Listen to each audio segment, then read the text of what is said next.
नमस्कार, आदाब, सत श्री अकाल। मैं नीलम कुमार सिंह हूँ। मैं काफ़ी देर से बल्कि कल से सोच रहा था जो कोरोना की इतनी भयंकर बीमारी हो गई है, इससे पूरा देश परेशान है। यद्यपि ये ग्लोबल प्रॉब्लम है, लेकिन हिंदुस्तान में इस समय जिस तरह से कोरोना के मरीज बढ़ रहे हैं, ये सोचनीय है। अगर हम आंकड़ों पर जाएं तो पिछले 24 घंटों में लगभग 3,90,000 नए केस आए हैं और 3,700 से अधिक मौतें हो चुकी हैं।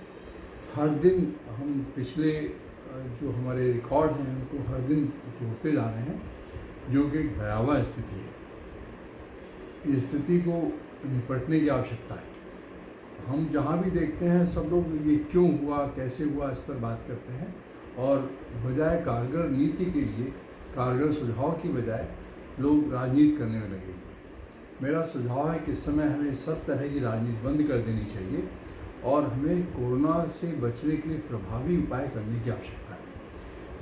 हमारे यहाँ रोज़ कभी केंद्र सरकार से, कभी प्रदेश सरकार से नए नए डायरेक्टिव जारी होते हैं, नए दिशा निर्देश जारी होते हैं। इस समय आवश्यकता है हमें लागू करने की, इम्प्लीमेंटेशन की ज़रूरत है। और इम्प्लीमेंट करने में मैं जो समझ पा रहा हूँ कि इस समय पूरी तरह से हम जो नियम बनाते हैं, जो शासनादेश जारी करते हैं, उनका इम्प्लीमेंटेशन नहीं हो पा रहा है। फलस्वरूप हम कोरोना को अभी रोक नहीं पा रहे हैं। संभवतः कोरोना भारत में तीसरी स्टेज में पहुंच चुका है। इसको रोकने के लिए आवश्यक है कि हम चौतरफा कदम उठाएं, हर स्तर पर, प्रशासनिक स्तर पर, राजनीतिक स्तर पर और हम व्यक्तिगत स्तर पर जो जहाँ है अपने अपने स्तर पर कोशिश करें ताकि कोरोना को रोका जा सके। मेरे इस बारे में कुछ सुझाव हैं। पहला सुझाव यही है कि हम इम्प्लीमेंटेशन पर, उसको प्रभावी कार्रवाई पर ज़्यादा ध्यान दें, नियम कम बनाएं। हम रोज़ रोज़ नई नई गाइडलाइन जारी करते हैं, हमें थोड़ा सा कड़ा रुख अपनाना पड़ेगा। जब कड़ा रुख अपनाएंगे तो फ़ायदा होगा, तो लोगों को कड़ा रुख बुरा नहीं लगेगा। सर्वप्रथम तो मैं कहना चाहूँगा कि जितने भी डायरेक्टिव हैं सब एक व्यक्ति पर आधारित होते हैं। जिलाधिकारी को हर चीज़ जिलाधिकारी करे, ये व्यावहारिक नहीं है। जिलाधिकारी को समन्वय की भूमिका निभानी चाहिए, नेतृत्व प्रदान करना चाहिए, लोगों को समझाने की मोटिवेशन का काम करना चाहिए। जिलाधिकारी को अगर सारे काम सौंप दिए जाएंगे तो व्यावहारिक रूप में कोई भी काम सफल नहीं होगा। इसको करने के लिए आवश्यक है हम जिलाधिकारी को जिला समन्वयक बना दें ताकि वो सारे लोगों को समन्वय करें। और दूसरा, हम छोटी इकाई बनाएं। बड़ी बड़ी इकाई बनाकर दफ्तरों में बैठ कर अगर कार्य करेंगे तो शायद कोरोना को रोक पाने में सफल नहीं होंगे। एक तो बहुत सख्त कदम ही उठाना पड़ेगा कि हम संपूर्ण लॉकडाउन लगाएं। कम से कम 1 महीने का संपूर्ण लॉकडाउन होगा, तभी हम इस पर पूरी तरह से काबू पाने में सफल होंगे। इसके लिए आवश्यक है कि हम जनता को तैयार भी करें, पूरी सूचना जनता तक पहुँचे, जनता में विश्वास पैदा हो, पैनिक ना हो। पैनिक दूर करने के लिए मेरा सुझाव है कि चौराहों पर, ग्रामीण क्षेत्रों में, ग्राम पंचायतों पर, मंदिरों पर, मस्जिदों के पास ध्वनि विस्तारक यंत्र यानी लाउड स्पीकर लगाकर हम उनको वास्तविक स्थिति को बताएं, इसके भयावहता से बताएं, उनको अवगत कराएं कि लोग घर से ना निकलें, मास्क का उपयोग करें, सैनिटाइज़र का उपयोग करें। इसके अलावा हमारी छोटी छोटी टीमें, जिन टीमों में हम प्राइमरी शिक्षकों का इस्तेमाल कर सकते हैं, ब्लॉक में तैनात ग्राम विकास अधिकारी, लेखपाल और एडीओ जो ब्लॉक में होते हैं, एएनएम होती हैं और आंगनवाड़ी कार्यकर्त्री होती हैं, उनकी सहायिकाएँ होती हैं। अगर हम इन सबों की छोटी छोटी टीमें बनाकर और उनको आवश्यक चीज़ें, कुछ दवाएं जैसे पैरासीटामॉल हो गई या और एक एंटीबायोटिक कोई हो गई, उसको देकर आप भेज दें तो लोगों में विश्वास पैदा होगा कि सरकार हमारे लिए कुछ कर रही है। और उनको जब बताएंगे तो अपने आप से लोग घरों से बाहर नहीं आएंगे, कंटेमिनेशन हो जाएगा और प्रभावी रूप से हमारा लॉकडाउन भी सफल होगा। लॉकडाउन में हम लोग करते हैं कि रेस्टोरेंट बंद कर दीजिए, दुकानें बंद कर दीजिए, इतने समय तक अलाउ कर दिए। इसको लागू करना बहुत मुश्किल है, क्योंकि यहाँ पर जिस तरह की सोसाइटी है हिंदुस्तान में, केवल मॉल स्पा बंद करने से काम नहीं चलता है। छोटी छोटी जगहों पर नाई की दुकानें होती हैं, तो वहाँ पर सैनिटाइजर की बहुत अच्छी व्यवस्था नहीं होती है। तो लेकिन जब लोगों को हम बताएंगे तब हम उसको काबू कर पाएंगे। सैनिटाइजेशन की जहाँ तक सवाल है, हमें नगर पालिकाओं को और ज़िला प्रशासन को सैनिटाइजेशन के लिए स्प्रे करना, सभी जितने भी सड़कें हैं उनके आसपास स्प्रे करना चाहिए।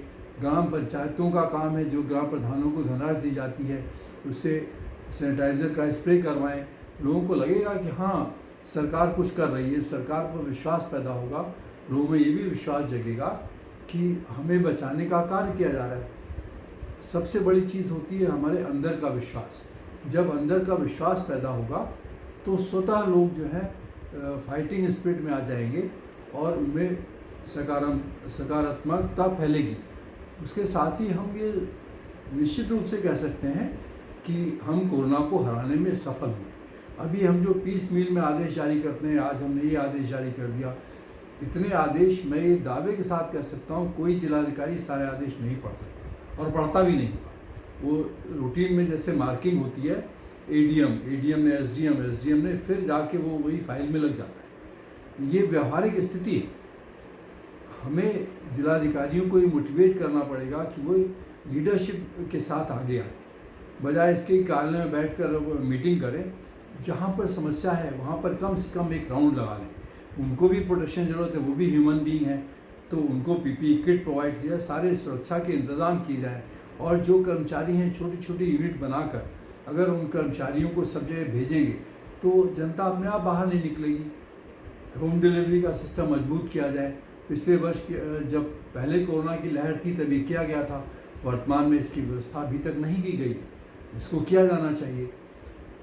इसके अलावा जितने हमारे लोन्स हैं, जो लोगों ने लोन ले रखे हैं, परेशान रहते हैं, इस समय आमदनी नहीं है, तो उनके लोन्स को 3 महीने का कम से कम मॉरेटोरियम प्रदान किया जाना चाहिए। गरीबों को कुछ धनराशि, जैसे 5 किलो राशन देने की बात की गई, 5 किलो राशन पर्याप्त नहीं है।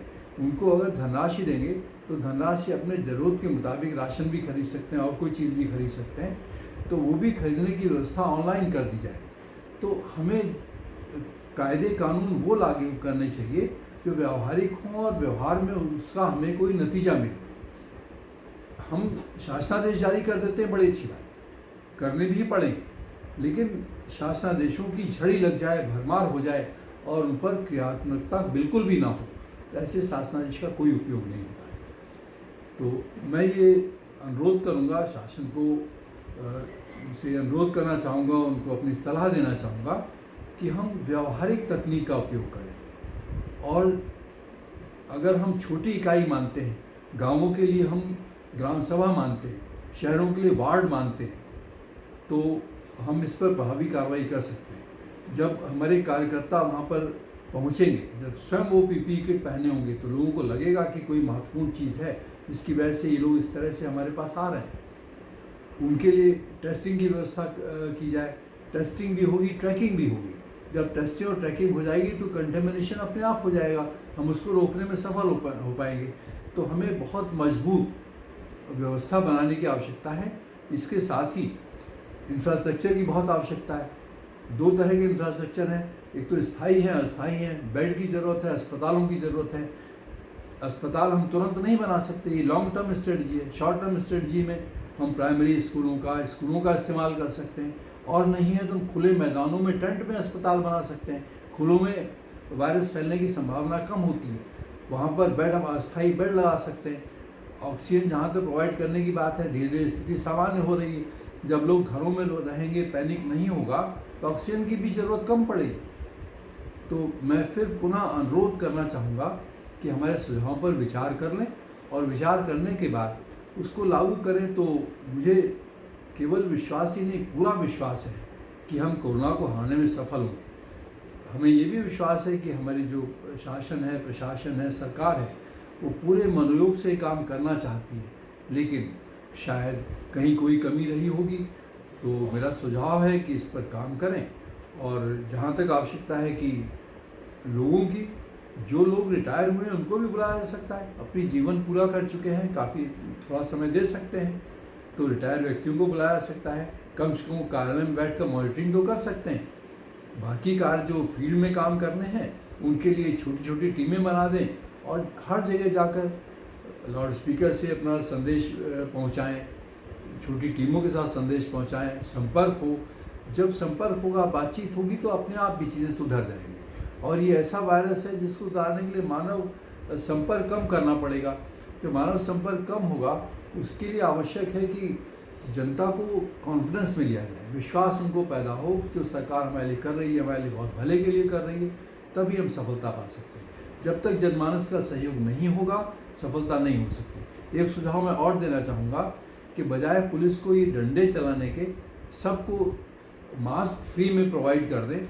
जो भी बिना मास्क लगाया है उसको रोके, उसको चेतावनी दें, उसको मास्क पहनाएं और कहें कि अगर आप ये नहीं पहनेंगे, आज तो हम आपसे अनुरोध कर रहे हैं, लेकिन पुनः अगर आप इस तरह पाए जाते हैं तो आपके विरुद्ध कठिन कार्रवाई की जाएगी, कठोर कार्रवाई की जाएगी। तो जब आप मास्क देंगे तो आदमी कुछ शर्म के मारे भी, कुछ लोग ऐसे होंगे। अगर हम क्रिमिनोलॉजी की तरफ जाएं तो जो मेरे पास डाटा है, जो मैंने अपना अध्ययन किया है, उसके हिसाब से 2% ज़्यादा लोग नहीं होते जो कि स्वयं में क्रिमिनोलॉजी की तरफ जाएं, मतलब जो उद्दंड हों, बातों को ना माने। तो उन 2% के लिए कठोर कार्रवाई करना कोई बड़ी बात नहीं है। उनके लिए आप और उपयोग भी कर सकते हैं, डंडे की भी व्यवस्था की जा सकती है।